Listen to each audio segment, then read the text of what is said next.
A fiery horse with the speed of light, a cloud of dust, and a hearty Hi-Yo Silver. The Lone Ranger.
With his faithful Indian companion Tonto, the daring and resourceful masked rider of the plains led the fight for law and order in the early western United States. Nowhere in the pages of history can one find a greater champion of justice. Return with us now to those thrilling days of yesteryear. From out of the past come the thundering hoofbeats of the great horse Silver. The Lone Ranger rides again. Come on, Silver. Let's go, big fella. Hail, Silver! Aye!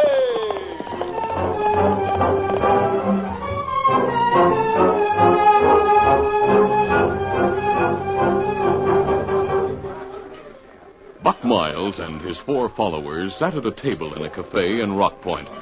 The 5 men stopped in the small town for noonday dinner. One of them was saying, "We've done a lot of riding since Las Vegas, Buck. How much further is it to Oakford?" "Oh, about 20 miles, Joe." Well, I hope things work out the way you expect. We're all running out of cash. Stop worrying, will you? You know as well as I do the law was getting too hot for us up in New Mexico territory. I figured it'd be a good idea to take advantage of the fact my young brother and his wife own a hotel in Oakford, where we can make our headquarters and get plenty of easy cash. How do you know he'll let us stay there, Buck? He'll let us stay, all right. Roy always was easygoing and respectable. He left home after Mom died, and he found out Pop and I joined a gang. I lost track of Roy a few months ago when I found out he was married and owned the hotel in Oakford. Seems he's quite a respectable citizen there. Well, in that case, he's not going to welcome you and your friends, Buck. Of course he will. He's not looking for trouble. He's not going to want folks to know his brother's an outlaw. I'll tell him I've reformed, and I'm just passing through with some friends. Once we're settled, what can he do? Maybe he'll be all right. Stop worrying. We'll use this hotel as headquarters while we grab some easy cash around the territory. Knowing I'm Roy's brother, folks in Oakford aren't going to suspect I'm leader of an outlaw gang. Your brother might turn on us if he gets wise, Buck. We're taking a big chance. Leave thanks to me. I know how to handle Roy. And let's get out of here. I'm anxious to get to Oakford. Come on.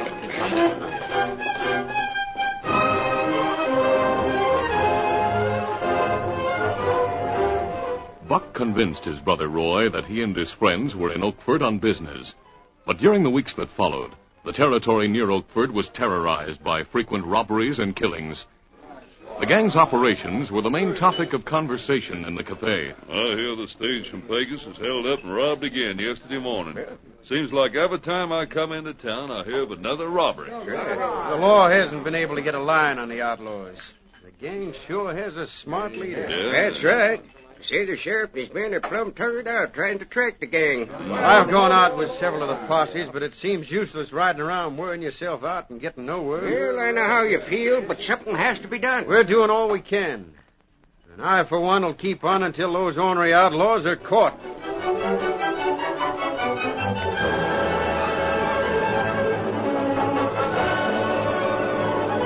The following day, the Lone Ranger and his Indian companion Tonto rode into the territory.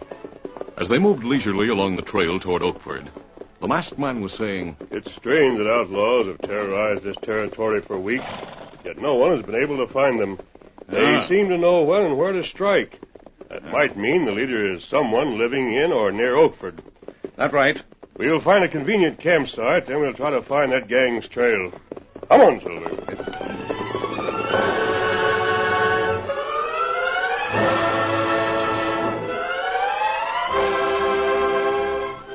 That afternoon, Buck Miles sat smoking and listening as his brother Roy walked the floor of his personal quarters in the hotel.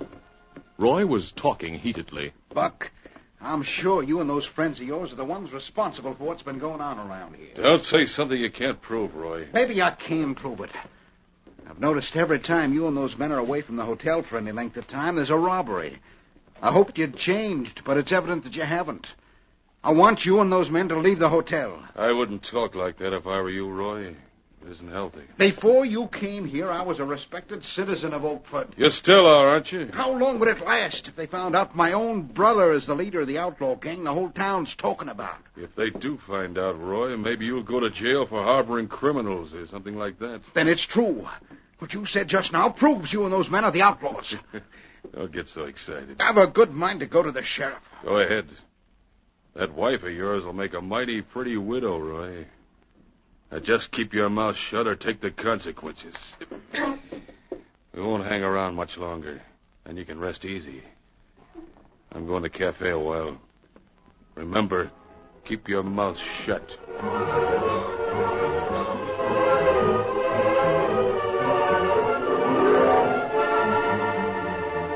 Later that evening, Buck and 4 of his men gathered in Buck's room adjoining his brother's quarters.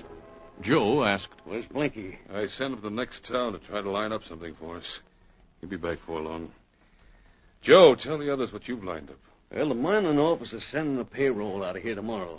It goes at noon. Well, if it's going by stage, it'll be well guarded. The manager of the office asked the sheriff for a deputy to act as guard. He's taking a payroll by buckboard. Now, they most likely figure no one will suspect him of carrying a large payroll on a buckboard. It'll be easy for us to grab that cash. Yeah, that must be Blinky. Open the door, Joe. Yeah, all right. Hello, men. What took you so long, Blinky? I did a bit of spying on a couple of hombres, Buck. I knew you'd be interested in them. Yeah, who are they? Wait, I'll get to that. You see, I was coming over a rise back along the South Trail when I spotted a couple of hombres turning toward a clump of cottonwoods about a mile from here. Well? One of them wears a mask. The other's an Indian. They ride a white stallion and a paint. That don't mean anything to me. Hold on, Joe. Maybe those hombres are the Lone Ranger and his Indian friend. That's right, Buck. Hey, I have heard of them. Buck, we better forget that robbery tomorrow if those two are so close. No. We'll grab that cash like we planned. Oh, no, Buck. Don't pull any jobs with them around. Listen, all of you. Even if the Lone Ranger and the Indian are in the neighborhood, they don't have any idea we know it. Maybe not. Hey, wait a minute. I just thought. That buckboard deal might be a trap. The sheriff might be watching for us. And then with that masked man around, he might be... Look, the sheriff is mighty interested in getting a line on the outlaws, isn't he? Sure, of course. Yeah. We've always been careful to mask our faces so nobody could get wise to us. Now, if Blinky goes to the sheriff and tells him he saw a masked outlaw and an Indian camping a mile out of town, we'll be safe enough. I don't savvy. I figure the sheriff and his men will go out there right away to try to capture those 2 hombres. And then what? The masked man and Indian are plenty smart. They won't let the men get close enough to capture them. Instead, they'll beat it. Then the sheriff and the posse will start trailing them.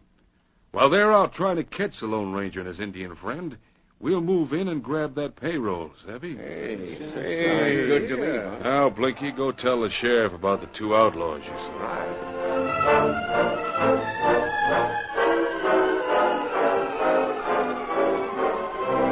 Blinky left to tell the sheriff, and the others followed him from the hotel.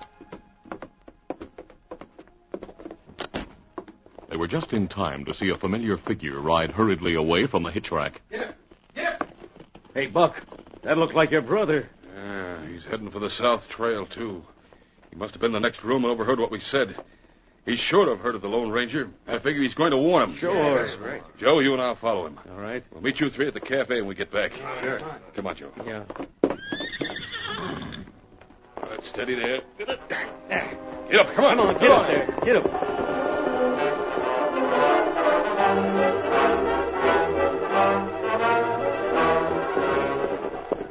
The moon was shining brightly, and as the two outlaws, Buck and Joe, rode around a bend, they saw Roy riding a short distance ahead, where the trail followed the edge of a bluff overlooking a river. There he is, Buck. He must be getting close to the cottonwoods. Now, we've come almost a mile. I'll stop that double-crossing squealer right now. You hit him, Buck. He fell from his horse and went over the edge into the river. He deserved it. Come on, get up there. Get up. Whoa. There's his horse. Yeah, I'll look over the edge. Hey, you see him down there? Now, I'll go down the riverbank, have a look. We want to be sure he's done for. Buck quickly made his way down a narrow path to the riverbank. Seeing no sign of his brother, he quickly returned to the bluff where Joe waited with the horses. Well, I was looking down at the water. Didn't see him come up. And no sign of him along the riverbank. He's done for. Yeah, we'll go back to town now. Good. Steady. Get him back. Come on. Get him.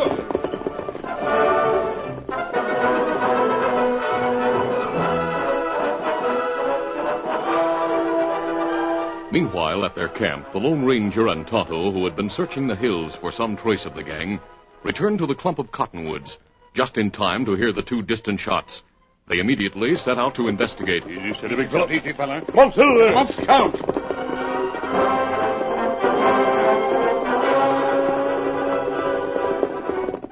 Oh, Silver. Oh, easy, steady, big fella. Easy, fella. Here's a horse with an empty saddle.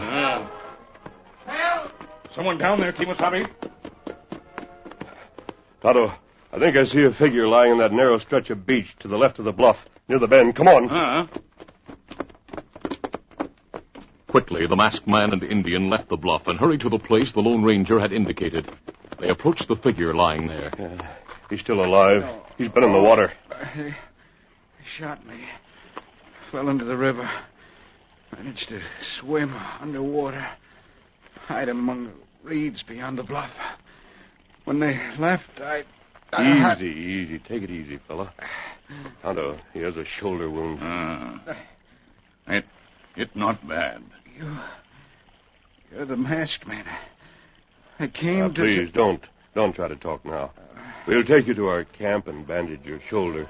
You'll be safe there.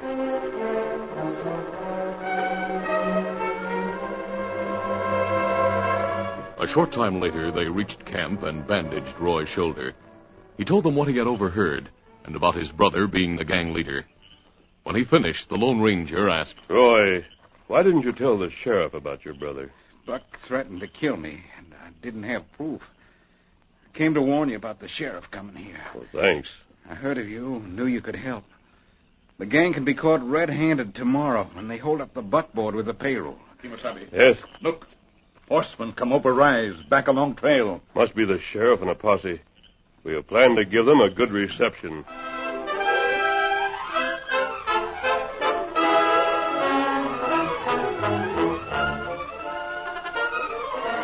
The curtain falls on the first act of our Lone Ranger adventure.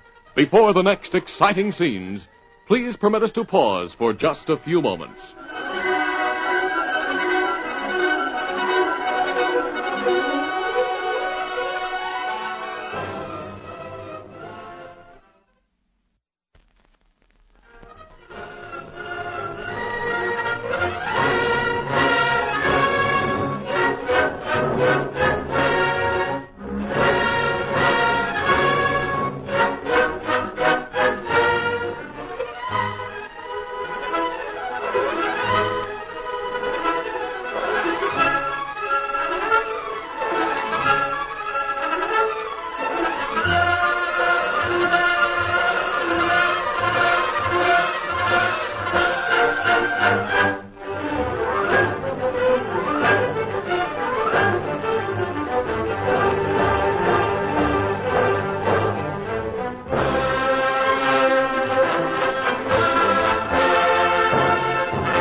Now to continue.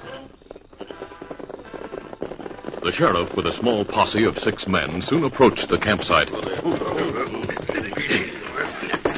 We'll go forward on foot to the clearing among the trees. Now be quiet. Come on. There's the camp. It ought to be easy to grab them. Have your guns ready. The moon gives plenty of light. It's bright enough to see there's nobody around, Sheriff. Yeah, you're right. Come on. The sheriff led the group into the center of the clearing. Well, looks like they got away from us. Maybe the hombre who reported him made a mistake, Sheriff. No, I don't think so. Somebody was camping here. The fire's still smoking. There's a lean-to over yonder. Let's look for that track, Sheriff. Yeah, we'll trade them. We might be wasting time, Sheriff. They might not be outlaws. From what that fella Blinky told me, I'd say they are. Oh, you're wrong, Sheriff. We're not members of that outlaw gang. Who said that?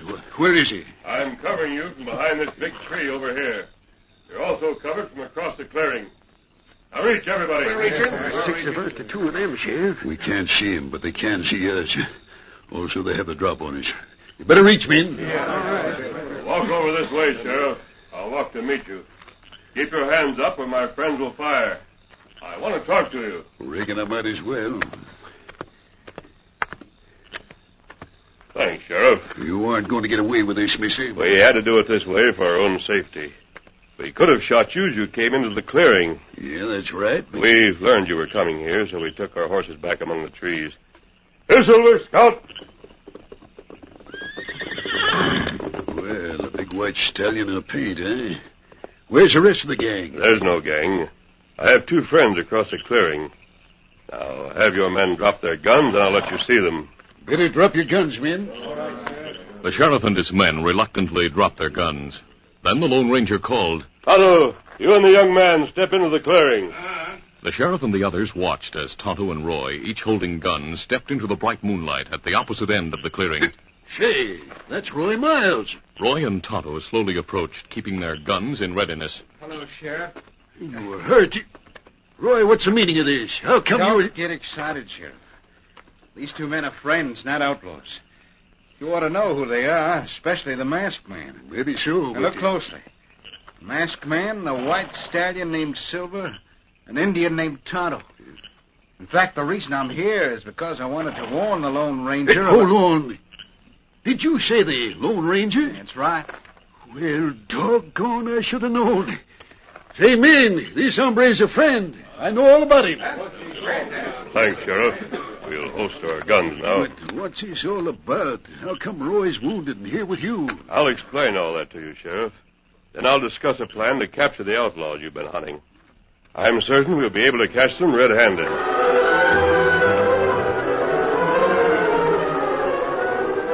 The Lone Ranger and Roy explained what had happened to the sheriff and his men. And that's the story, Sheriff. Now you know that Roy's brother and his friends are the outlaws who have been active in this territory. Great day. And to think your own brother tried to kill you, Roy. He's my brother in name only as far as I'm concerned, Sheriff. Buck has always been outside the law. I found out right after my mother died. Then I left home. I never expected to see him again. But when he turned up in town, why didn't you say something to me about it? At first, he told me he was going straight. I wanted to believe him. Then I realized what was going on. When I faced him about it, he threatened to kill me if I said anything. The ornery polecat. I overheard their discussion about the Lone Ranger and decided to tell him their plans against him, and at the same time ask his help. Yes, and you risked your life to get to us. See, mister, you said something about having a plan. Roy's already told you that Buck and his men intend to hold up the man carrying the mining payroll tomorrow. Yeah, but they might not go through with it now, especially if they see us riding back to town. Don't go back to town tonight, Sheriff. Let them think they succeeded in getting you and the posse to trail us. But I don't savvy. Send your deputy back to town to pass around the word that you think Roy is dead. And you're following Tonto and me as the killers. Hey, that's a good idea. Buck and his men will go through with the holdup if they think you and your men are away, Sheriff. That's right. They'll attempt the holdup. But we'll be near to see if they don't succeed and to capture them red-handed. Hey, thunder, mister, that's a good plan.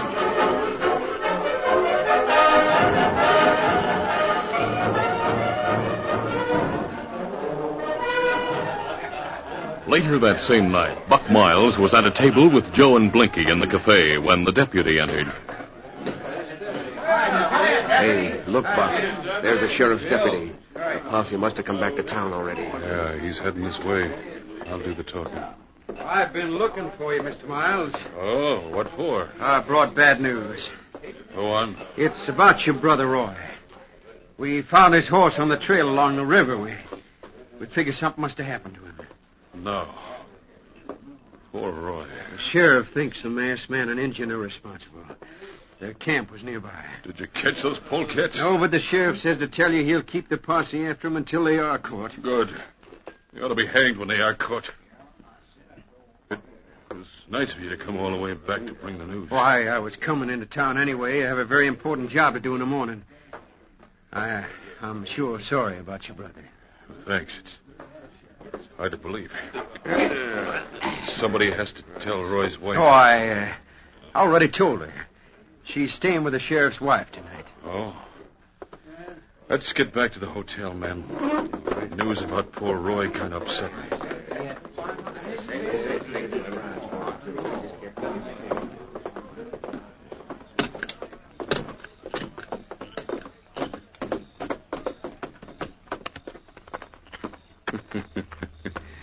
Things are working out all right for us, boys. That deputy came back to ride his guard on the buckboard tomorrow with the payroll. Yeah, and it's a stroke of luck that the masked man and Indian are getting the blame for what happened to Roy. Tomorrow we'll grab that cash without any trouble. Then we'll leave Oakford for good.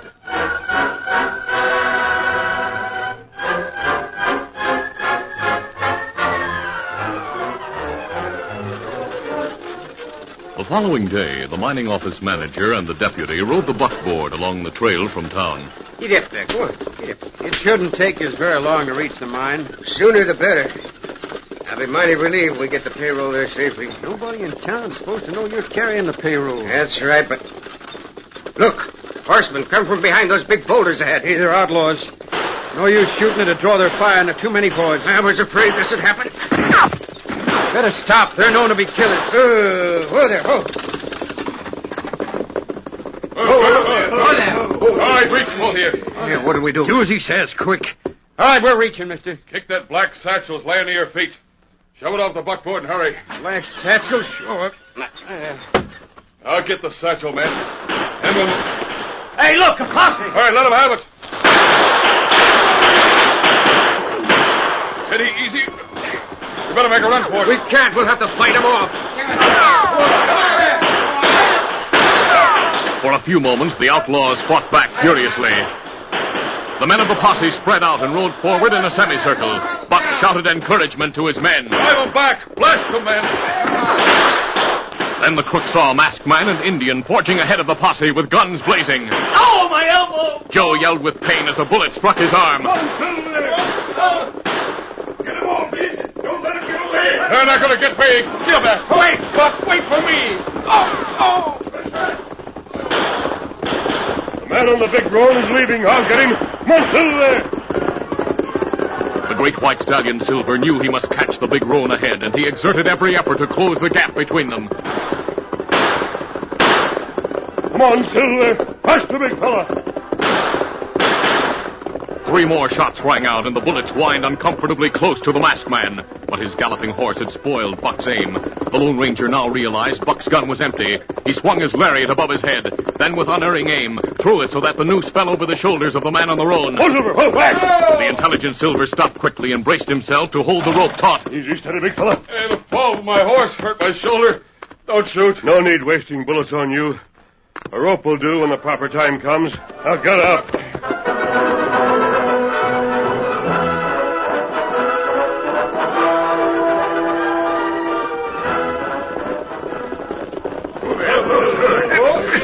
Well, we got them all, mister. All are wounded but that one. Some of our men are wounded, too, but nothing serious. We'll take care of them before we head back to town. They're lucky we weren't shooting to kill. Yes, that's right. I notice the one you cut still wears that makeshift mask. I'll take it off now.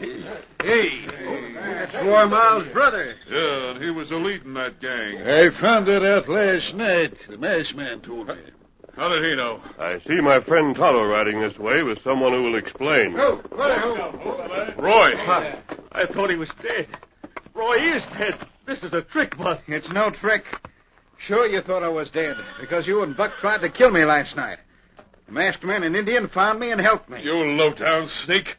You were going to go to their camp and tell them what you heard us saying. That's right. I told you I didn't want you to stay in Oakford.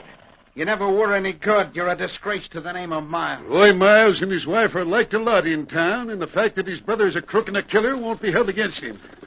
He did the right thing in helping us catch him. Sure he did. Oh, up there. Oh. Thanks for saving the payroll, Sheriff. You showed up just in time. Well, we planned it that way, Mr. Lewis. We knew the holdup was going to happen. You knew about it? Uh-huh. I warned the deputy to make sure you didn't do anything to get him riled until we got there. I figured they wouldn't hurt you unless you and the guard resisted. You see, we wanted to catch him red-handed. Roy showed a lot of courage in doing what he did.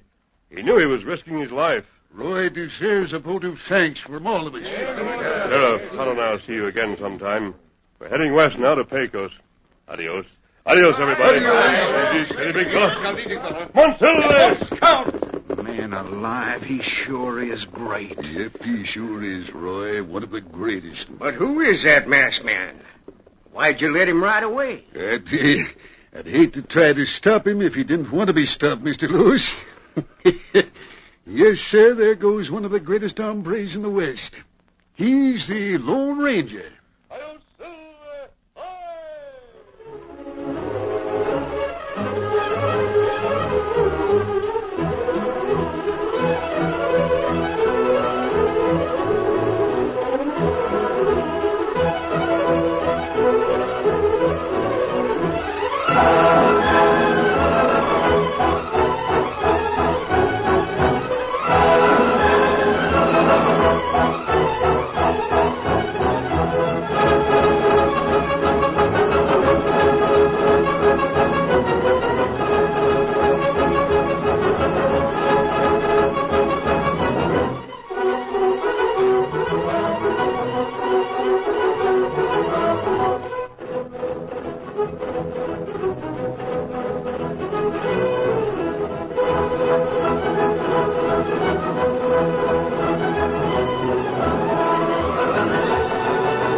This is a feature of the Lone Ranger Incorporated, created by George W. Trendle, produced by Trendle Campbell Muir Incorporated, directed by Charles D. Livingston, and edited by Fran Stryker.